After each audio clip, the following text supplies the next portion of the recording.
You are next.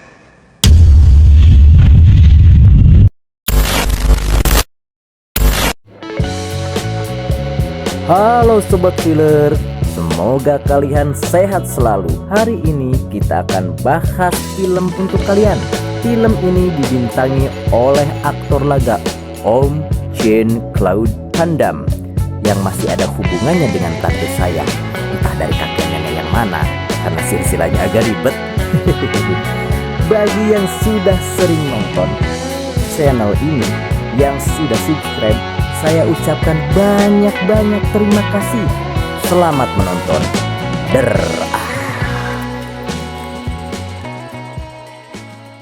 Berlatar belakang di kota Hong Kong tahun 70-an, diperlihatkan sekelompok orang yang sedang mempersiapkan sebuah acara besar, dan acara itu adalah sebuah kompetisi tarung bebas rahasia bernama Kumite, di mana pesertanya mendapat undangan khusus dari panitia.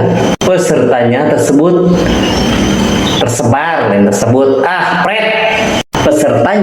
tersebar dari seluruh penjuru dunia, dari ujung Berung sampai ke ujung Kulon, dan mempunyai latar belakang ilmu bela diri masing-masing. Ada dari Amerika, Jepang, Korea, Afrika, Cingolet, dan negara lainnya. Scene pun beralih ke sebuah kamp militer di mana sang jagoan kita bernama Dux yang berpangkat kolonel sedang dipanggil untuk menghadap atasannya. Entah mengapa si Dux malah kabur dari kamp militer dan mangkir dari panggilan atasannya tersebut. Until Dukes is beside it. Understand? Ternyata Dux pergi ke sebuah rumah di mana tempat guru bela dirinya bernama Senjo Tanaka berada. Dux silaturahmi ke rumah gurunya yang sedang sakit untuk menepati janji lamanya mengikuti Kumite dan bertekad memenanginya. Itu semua ia lakukan untuk menghormati gurunya dan menggantikan posisi putra Tanaka yang meninggal dalam pertandingan Kumite tersebut. Itulah alasan kenapa Dux kabur dari kamp militer, karena atasannya tahu dan melarang dia untuk ikut turnamen tarung bebas itu. Adegan flashback memperlihatkan bagaimana awalnya Dux bisa diangkat murid oleh Tanaka. Dux dilatih dari tingkat dasar, olahraga ketahanan tubuh, kuat dipukul, mau lauk dengan tangan kosong, kencing lepas tangan sampai bisa split alias bisa ngajagang, atau apa ya bahasanya Indonesianya guys? Apa ya? Meluruskan kedua kaki berlawanan arah yang pastinya membutuhkan latihan dan bakat yang mumpuni. Saya juga sih pernah coba, tapi ya malah jadinya kram. Dan singkatnya, akhirnya Dux pun sukses dan bisa menyerap ilmu bela diri yang diajarkan Tanaka.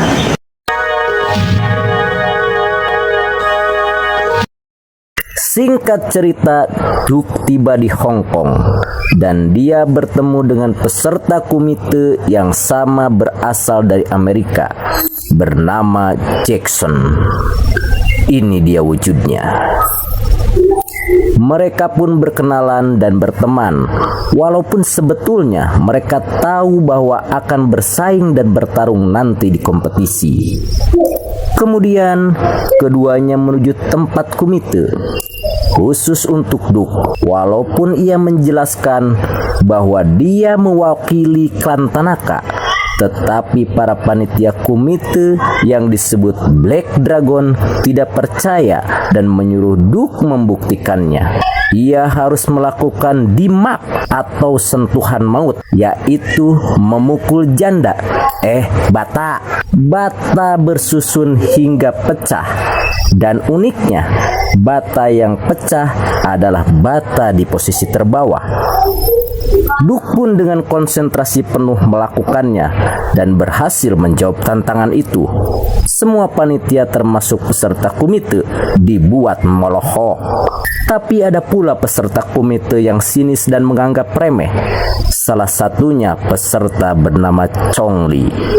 Siapa si Chongli ini? Kita ikuti saja ceritanya. Di lain waktu, ternyata pihak militer mengutus 2 agen ke Hong Kong. Sebut saja agen Kawin dan agen Helmer. Kedua agen tersebut ditugaskan untuk membawa pulang kembali Dukes ke Amerika dan mencegah ikut turnamen bela diri komite. Keduanya pun meminta bantuan aparat setempat untuk mencari informasi di mana keberadaan Duke sekarang. Ketika senggang, Duke bertemu dengan seorang wanita bernama Janice yang kala itu sedang dikerubungi dan digoda oleh beberapa orang yang salah satunya peserta komite. Melihat gelagat Janice yang kurang nyaman, Duke berusaha untuk menjauhkan Janice dari orang-orang tersebut. Disitulah awal perkenalan Duke dan Janice.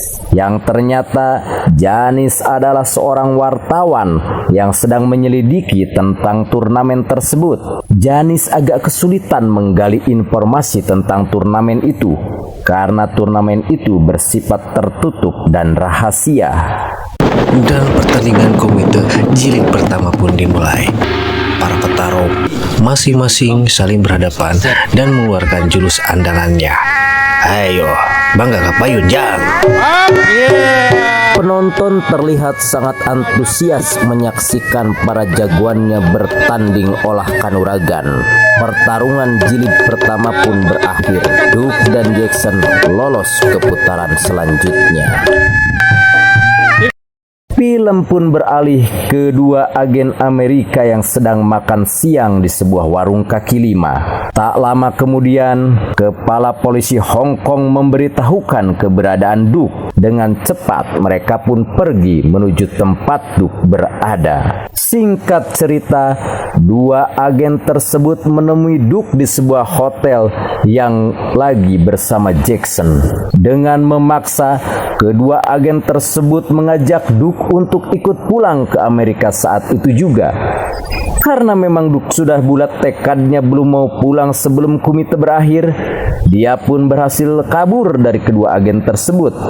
Tak disangka, ada sebuah adegan konyol saat Duke mengerjai 2 agen tersebut.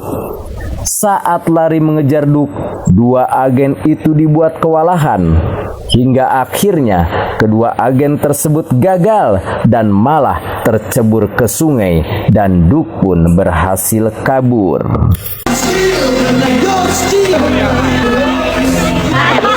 Komite jilid kedua pun berlangsung kembali. Tampak Duke sudah bersiap-siap untuk melanjutkan pertandingan selanjutnya. Tak disangka ternyata Jenny sudah ada di tempat itu. Entah bagaimana caranya dia bisa masuk ke tempat rahasia tersebut. Para ahli bela diri mulai bertanding 1 lawan 1. Duke, Jackson, dan Chongli sang juara bertahan berhasil menumbangkan lawan-lawannya. Di sini kita bisa lihat gaya bertanding si Chongli yang polontong dan sangat sadis dalam menjatuhkan lawannya. Saat Duke melawan petarung yang berbadan besar yang entah datangnya dari mana, Duke sedikit kesulitan dalam mengalahkannya. Karena Sri pria ini ternyata kuat sekali. Sudah dipukul, ditendang, dicabok, dikoet, tetap saja kokoh berdiri. Lalu si Duke mencoba dengan keras menunjuk mamasnya alias alat kontrasepsi si pria tersebut. Dan ternyata berhasil. Si pria raksasa itu langsung goyah, limbung, dan akhirnya jatuh tersungkur. Tiba gilirannya Jackson dan Chongli bertarung. Karena keduanya memang sudah saling tidak menyukai satu sama lain, pertarungan pun berlangsung dengan sengit. Awalnya Jackson menguasai pertarungan dan percaya diri bisa mengalahkan Chongli. Tapi itulah fatalnya. Saat Jackson lengah, si Chongli langsung menghantam Jackson dan membuatnya tak berdaya.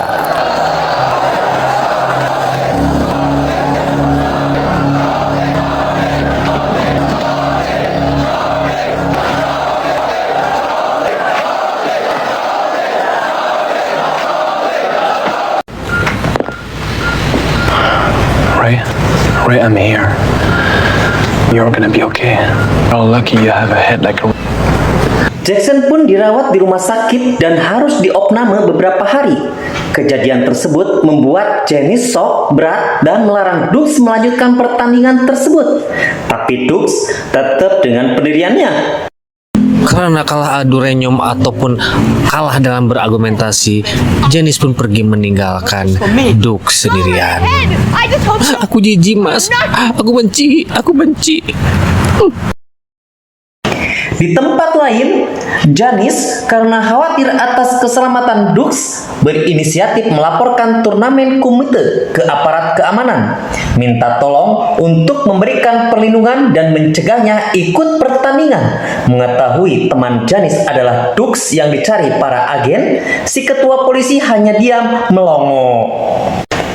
Di tengah kesendiriannya, Dukes terus melatih diri, mengasah kemampuan untuk meningkatkan skill bela dirinya.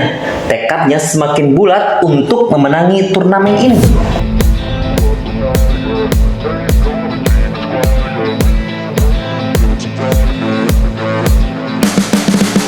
You can see the riding on the pavement. Young kids, they're growing up in basements. Online, a whole new generation. I'ma make mine, so you better go take it. Always, they need a new replacement. Decentralized, can't contain.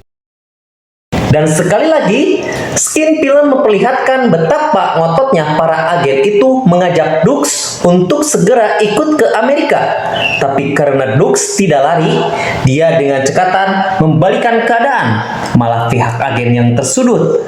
Dukes meyakinkan mereka dan berjanji bahwa setelah selesai pertandingan, dia akan segera kembali. Dan terpaksa mereka pun pasrah dan akhirnya ikut juga menyaksikan turnamen komite. Konyol juga nih para agen. Dan inilah klimaks dari film ini. Dukes pun berhadapan dengan Chong Li, si pelontong. Sekilas, rekan si Chong Li menyelipkan sesuatu di balik celana Chong Li. Entah benda apa, cimatkah, isingkah, atau lepet. Nanti kita akan mengetahuinya. Pertandingan pun berlangsung seru. Dukes dan Chong Li masing-masing mengeluarkan jurus andalannya. Cimande, Cililin, Cikalong, dan lain-lain mereka keluarkan. Adu mekanik, adu jotos, baku hantam, saling jenggut pun mereka lakukan.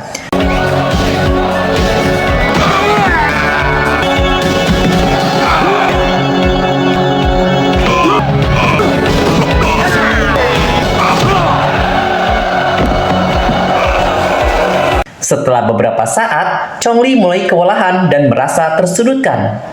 Di saat itulah Chong Li mengambil benda di balik celananya. Dan ternyata itu serbuk. Di saat Dukes menyerang, tiba-tiba Chong Li melemparkan serbuk tersebut ke mata Dukes. Dan seketika pandangan Dukes pun menjadi terganggu. Selain perih, mata Dukes jadi gak bisa melihat. Sungguh licik si Chong Li Bang Kawarah ini, pemirsa.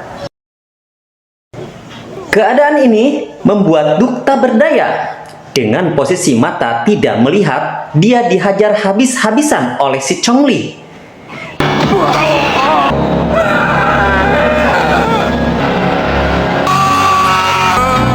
Di saat sudah merasa putus asa dengan yang terjadi, Dukes pun teringat dengan petuah gurunya. Dia pun segera berkonsentrasi dan mengeluarkan jurus si buta cekas, yaitu jurus untuk meningkatkan kepekaan terhadap suatu gerakan di saat berada di ruang gelap. Dan inilah gerakan yang sangat ikonik sekali pada zamannya, yaitu Dukes melakukan tendangan dengan memutar badan 360 derajat dan berkali-kali menghantam bebangus si Chong Li pelontong ini. Dan akhirnya, si Chong Li pun bisa dikalahkan oleh si Dukes dan berhasil menjadi juara turnamen komite tersebut.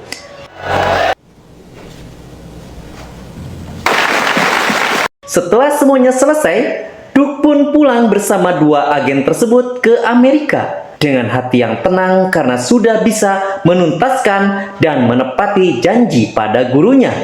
Tamatah coy.